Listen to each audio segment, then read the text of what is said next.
What if healing wasn't something we just talked about, but something we actually stepped into? Welcome, friends. I am Jacqueline Drake, and welcome to the show Immersive Wellness with Jacqueline.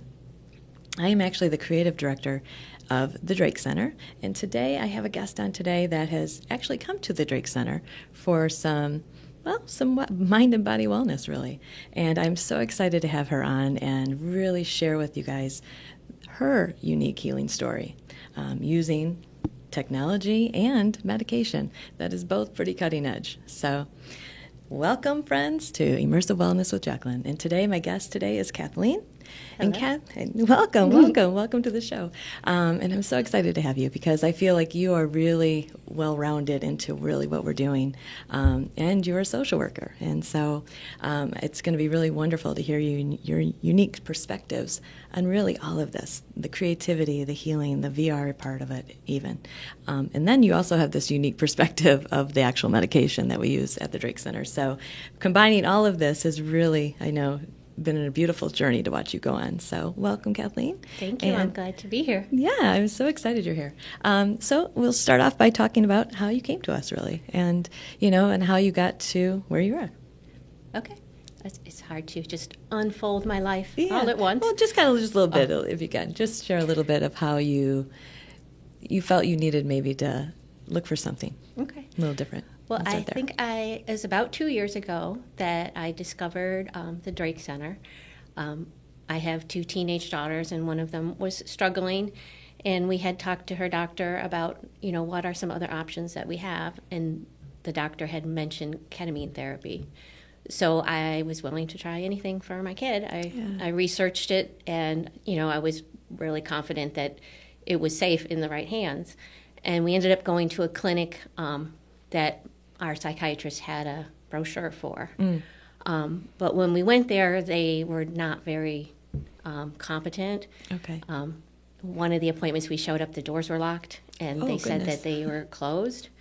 And I was confident that ketamine was the right, was safe and was worth a try. But they made it really hard and couldn't really explain things to us. Okay. And so when they closed, they just sent a list of other facilities that we could go to.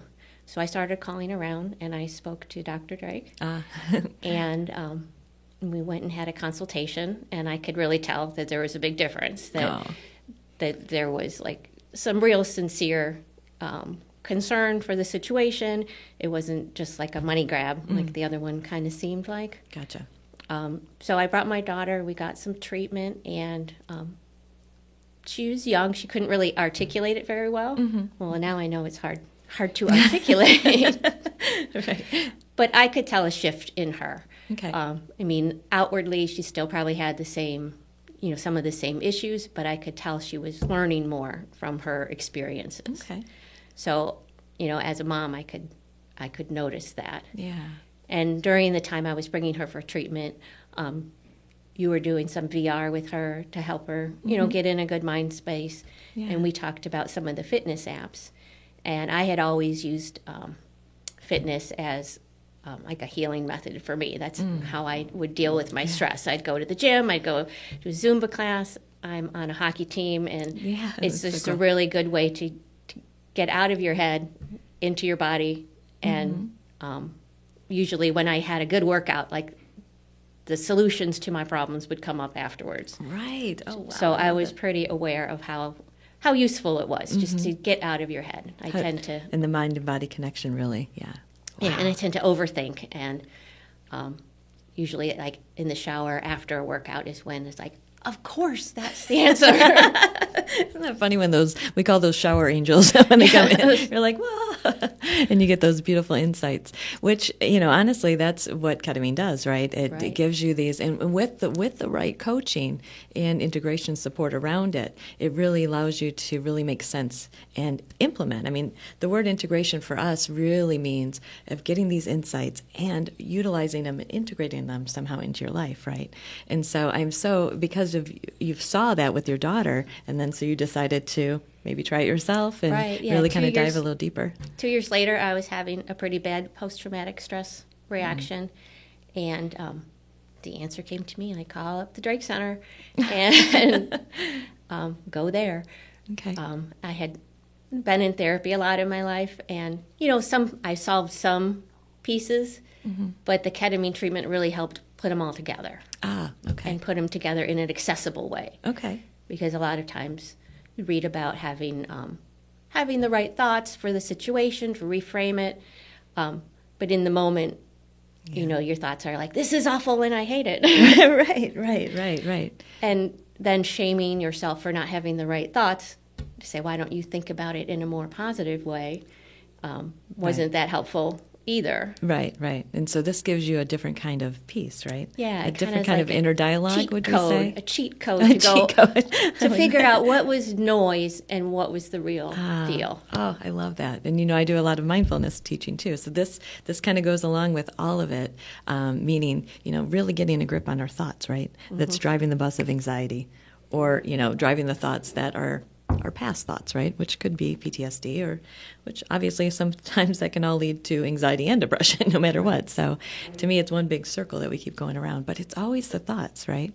And so you being able to have a different inner dialogue, right, that we talk about was amazing. Yeah. Yeah, that I didn't even realize that it put some of the pieces together. Okay. For example, I used to, my whole life, I've not always slept well. Okay. And for some reason, ever since I was a kid, I'm like, all right, you're supposed to sleep 8 hours uninterrupted, and that's it. And so when I'd wake up in the night, I'd like, what's wrong with you? Why aren't you sleeping? And check the time and calculate how many hours of sleep did I get. And, oh, my God, I'm going to be tired because I only slept this many hours. And you should go to sleep right now. And what does that do to your mindset, right? It's like keeps you on the loop. But I found that I would wake up in the night, and I'm like, this is... let me just be here with my thoughts. And, oh, my gosh. And not shame myself for not being asleep. Right.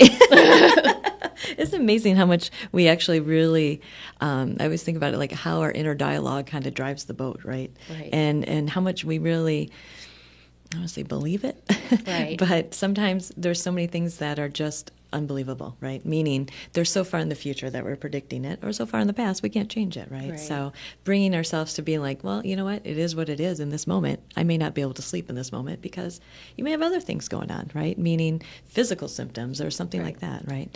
But I'm so glad that you've tried all this. So go ahead. So you joined us about 2 years later. So I did the ketamine treatments, and I probably the third one, I felt like, wow. The first couple, I'm like, yeah, this is nice. Okay. And tell me more about the third one then. But the third one, it was just, hard to come up with words for it. But just putting together all of the pieces of that I have the answers within me. Oh my gosh. And I just need to listen to them. That I don't need to overthink it. I need to just simplify it. Simplify it and just feel it, right? And just be in the moment with it. No and matter try what to comes not up. Get caught up in the whack-a-mole of this problem and that problem and this problem. I totally can vision that. The whack-a-moles. Oh, this issue. And, in this day and age right now, I mean, the world is, in a bit of a flux, I want to call it. It doesn't matter what team I always say people are on. It does not matter. There are new things that are happening. There's new changes that are happening. And the world seems in a little bit of a state of chaos, right? And so, I think, too, all of these practices ground us better in that, right? So whatever comes at us, no matter what, we're kind of grounded and centered in a different place now. Because you've had these amazing experiences, too. And then to separate, like, what I have control over and what I don't. Because I certainly can have a lot of opinions about world events, things like that. Sure. But it's not like anybody's calling me up saying, what should we do about Gaza? I mean, they're not calling me. So it's not useful for my time to come up with solutions to something that I don't even have. Excellent. Any oh my gosh. Power in. Yeah, that's amazing. I love that because that really kind of takes off the weight of the world off of our shoulders, right? Right. And literally, in the grand scheme of things, really, we don't have much say. Right. I'm not going to call Jacqueline Drake of Immersive Therapies and be like, hey, we need some world help. Right. And if I stayed up all night and figured out how to solve this problem and called up somebody, what are they going to say? So I love that. So taking responsibility really for your own thoughts and your own behaviors, right? Because we all know that the thoughts start first, and then the behaviors, and the emotions, and then behaviors, right, start happening. So, yeah, so it's wonderful that you're finding peace in this chaotic time. So tell me more about your experience, though, with going into the VR part, because I know you were interested into the VR fitness. I remember when we first met your daughter, and so yeah, you kind of started with that, kind of. Yeah, I like the fitness part, and since I have two complex teenage daughters, sure. I needed to be at home a lot with them, and it wasn't always easy for me to get out and go to the gym and that kind of thing. Mm-hmm. So I needed to be their caregivers at different points in time. Yeah. And I found that quite isolating, especially in Michigan, in the darkness and the coldness. Yeah. And anybody that's been a caregiver knows that, it's not all about you. Right. And the most important thing about, I think, caregiving, which a lot of us have gone through, especially with our aging parents, I know I did, is that we forget to take care of ourselves. Mm-hmm. We really forget to do any sort of mind care, yet alone body care, right? Because we are so focused on giving care. And, I think you and I have talked about this before, especially as you as a social worker, we give so much, right, as caregivers, as healthcare workers. And, it's really important for us to fill up our cup first, right? And I found, personally that if I do a little bit of a dance every night or, something for my mind, sitting in meditation, that makes me more grounded, more centered for the rest of life that keeps happening and is going to nonstop happen to us, right? And it really, like when I used Supernatural for the first time, it was nice to, I felt like I was on a little mini vacation. Like you're up on top of a mountain and it's always a beautiful day. Yeah. So it really got me out of my living room and got me on the pyramids of Giza. I love it. And I think that's honestly my favorite part of all of this is that feeling, right, that you get. And it's really hard to explain to people. I mean, I've been trying to explain virtual reality for years to people. And they're like, but until you actually put it on your head and until you actually allow yourself to be in these immersive spaces, I mean, that's when it's like, wow, what am I in? And, I think, too, and it's interesting because for me, it's really popular with people in our age group. And I know it's like, for some reason, even Supernatural, some of these other fitness apps and stuff that I'm in, it is older people. It is people that midlife-ish ages, right? People that maybe don't want to go to the gym anymore or, maybe don't feel comfortable in their own bodies, let alone leaving the house. And then you think of the world politics and everything else, there might be other issues why they may not want to go to a gym or join something, right? And so it became like really a great thing for us to be able to find that space to land in, literally a space to land in, right. A different mental space. Right. And I'm almost reluctant to call it escapism because I don't feel like feel like I'm escaping anything. Right. I just feel like I'm able to experience other locations and other people, but I don't have to get in the car and scrape off the snow and drive somewhere. Yeah, and I love you talk about that about the escapism, because that is a really big stigma with virtual reality. I mean, there's a bunch of stigmas, of course, with ketamine treatments, but then there's this whole other stigma about VR. And the biggest one is that's a gamer thing, and that's just for gamers, or the other thing is the escapism.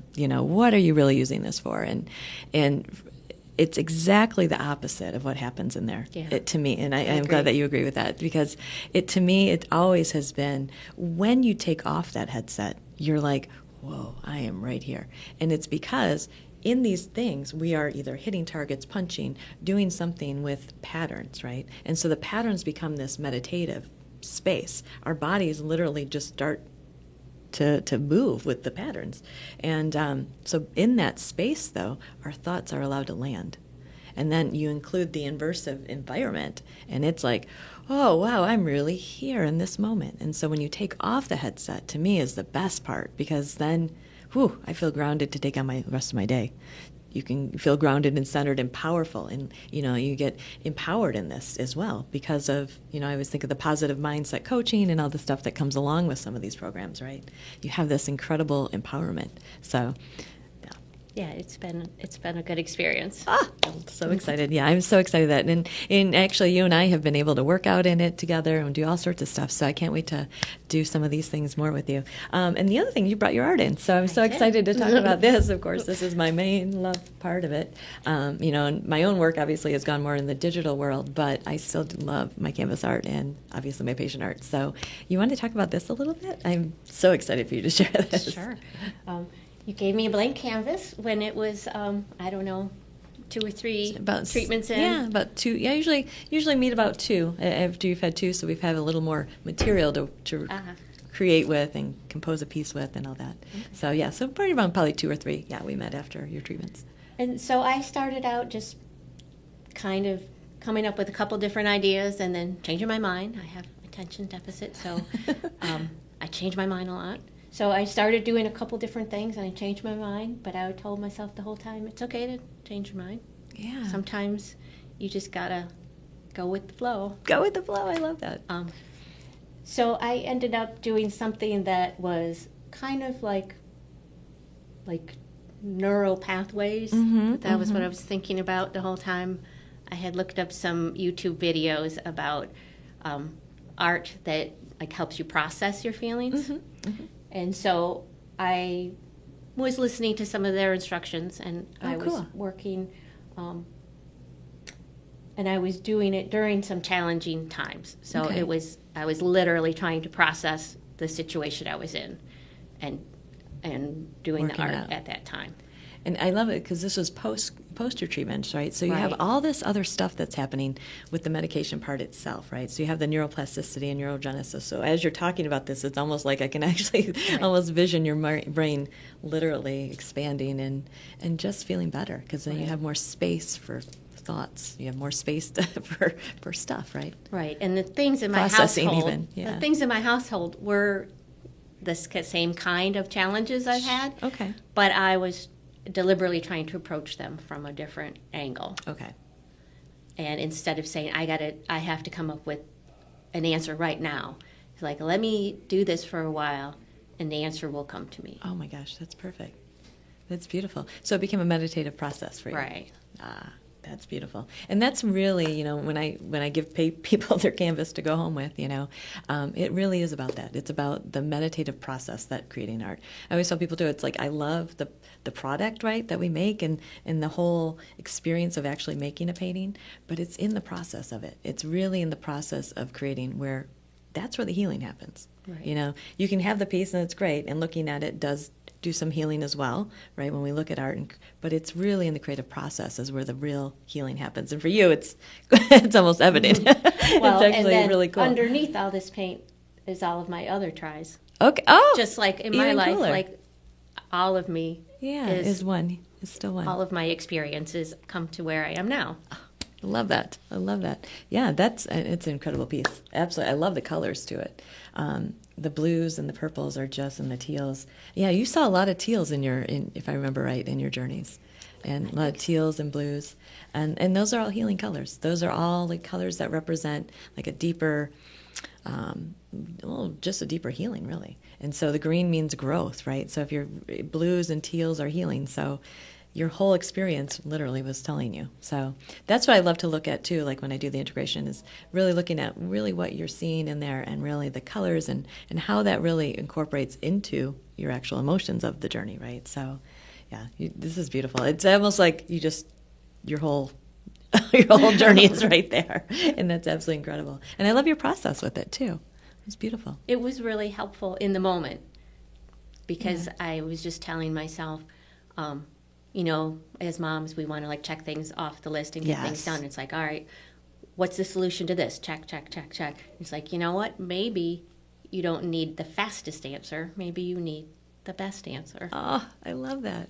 And I love that you have all the mom experience too, because in our our mundane mindfulness stuff is always found in the silly stuff we have to do all day, right? It's found in our things that we can put in mindfulness practices into the everyday task, right? And so as a mom, and I get you there, trust me, I've got the 2 teen boys, you've got the 2 teen girls, I get you. And so finding our own little piece in that is it's incredible, right? And then it kind of helps us help them make better decisions. It helps us, and I think it also helps them seeing us do the work. I think that is so important, especially when you have kids that are so impressionable right now. Right. I know mine are. And so basically it's, being able to show them, especially the fitness type too. I know my boys are like, what, Mom? And now they don't mess with me because they actually saw me get kind of ripped with it. So it's been kind of funny to even be in that aspect with them. But they do appreciate it. And I know your girls definitely will see it as well. So, yeah, and I'm sure they do already. It's been interesting for me because I've always been, somewhat of an empathic person. I'm a social worker, and I try to be a good friend. And I've always been able to go see patients in the hospital or in hospice or whatever and be with them and be with their hard feelings. Yeah. But not take it home and really struggle with it. But I found with my kids, I could be with their feelings, but I would take it into my heart. Sure. That I couldn't have that kind of boundary with my own kids and their suffering, and the fact with kids they're in your house day and night. Right. Where like when you go to work, like right. Theoretically you punch out and you go home. Right, and then you got to punch can back do that in mentally too. Right. But with the children that you produced with your own body, and however you came to have a family. Yeah. It's harder to have those boundaries. Absolutely. So I found that this process helped me shift that I could hold their feelings, but not mainstream them. That's beautiful. Yeah. And have you found, even just having your own, finding that, within yourself, even just with all the processing and obviously the treatments, but finding your own, I would say, wellness space that you can actually drop into in your house, which I'm sure if your house is very much like mine, it's busy. It's right. a busy thing. There's always teenagers in and out. And it's sometimes hard to find our own little peace, even when we get home from work, right? Because it's mass chaos sometimes. So it's, I know for me, I found a little peace being able to do that just for an hour or so a day. Yeah, or even 5 minutes. Even 5 minutes, yeah. Right. I mean, for me, I've never minded the coldness of Michigan, but the darkness in the wintertime just always made me feel like 5 o'clock it was time to go to bed. Oh, yeah. But then there's something nice about, putting on the headset and just being on the top of a mountain in the sunshine. In the sunshine. I love it. And I didn't have to go to the airport and take a flight and get a dog sitter. Yeah, that I just could be there for 5 minutes. Yeah. Oh, I love this. And that's really, if there's anything I want the community to know and really experience is there's this whole other thing that we can be doing right now, especially in this time when the world is crazy. You don't have to sit in front of the TV 24 hours a day. It's just not good for your mindset, right? I talk a lot, about a lot of things that we get embedded with all day long, right? We are embedded with news, updates, tings, bings, emails, all day long, right? That you have to have opinions about. Exactly. And then it's exhausting to formulate your opinions. Exactly.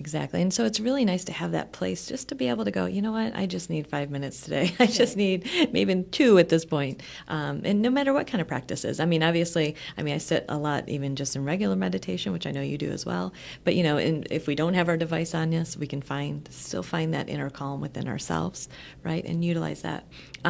So what do you think the most important thing is about all of this, about your treatments, and really what you would like to, have people even know about it? Wow, that is a great question. Yeah, what would be what would you think that really, for people to try it, really? I mean, I guess that's the other thing, too, is to not be scared of it. It's nothing to be scared of. Yeah. Come on in. The water's warm. Oh, we can even make water scary. We can actually create it. No, there's nothing scary about it. I was scared at first because I didn't know what was going to happen in my mind, and I've watched some movies where people had bad experiences or whatever. Sure. But I knew that I was being supervised by professionals, and I wasn't just taking something that somebody told me to take. Right. That it was a professional process. And guided and so coached and all the things, I was confident in that. I think I'm pretty good at working hard, but I wasn't so good at working differently. Okay. So I think I would work really hard and just keep doing the same thing over and over and over and over again, thinking if I worked harder it would get me there. But it wasn't the hard work. It was just shifting perspective a little bit. Oh, I love that. helped. I love that. Yeah. So would you say this would be really good, not only treatment, but even just the mind and body wellness for people that are maybe stuck in the same patterns? Oh, yeah, definitely. Okay. It just helps you see it from a different angle Okay. that you haven't even thought of before. Yeah. Yeah, this definitely gives you a different perspective on everything, right? It really does. And we love to do this work. I mean, we both come from a pretty intense background in healthcare, and it was really important for us to really get people aware of this, really, and know that there's a different way to heal, mind and body, right? And then the physical aspect is just this other incredible aspect, especially with all the integration work, right, with the VR and meditation, obviously the art stuff too. So it becomes a really neat, holistic approach really to the whole thing, right? Yeah, definitely.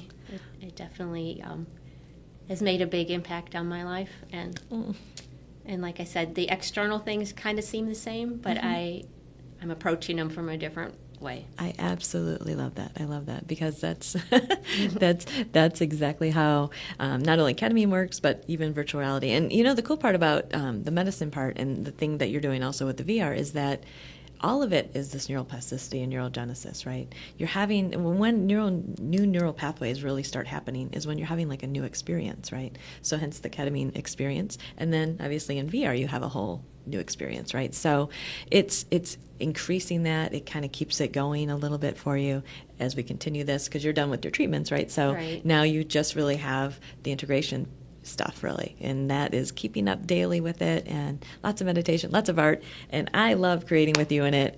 I absolutely love it. It's fun. There's so many possibilities. I know, and you and I have done a lot, and we're going to do even more, and I can't wait to show maybe some of this, even in the future when we do some green screen, we can actually do some cool workout things together in this. It'll be really neat. That'll be fun. Yeah, it'll be really cool. So anyways, Beth, I am so grateful you came on today and then share your story with us, and really, allow people to see this other side, and especially as a social worker, you've seen people in some really bad spaces in their life and bad times, and probably in the worst moments, really, in a lot of situations. And, to be able to even implement some of this into your own work and into your own practice is incredible. It's incredible for the world, incredible for the community, really. And I always tell people, I don't get caught up in the device and exactedness of all of it, but it's really the immersive space that I'm really fascinated by, and I know the probabilities of how it can work, and I've seen it. I've experienced it. And you've experienced it too, so I'm so excited to have you on today. So thank you so much for coming in and sharing with the world and sharing with our audience. But I think you and I should go work out now and get a little workout in. So you want to put your headset on? Let's go in. Let's do and it. Let's get in there, and maybe we can start off with a little meditation, and then we will get in there and just get in there, and we will start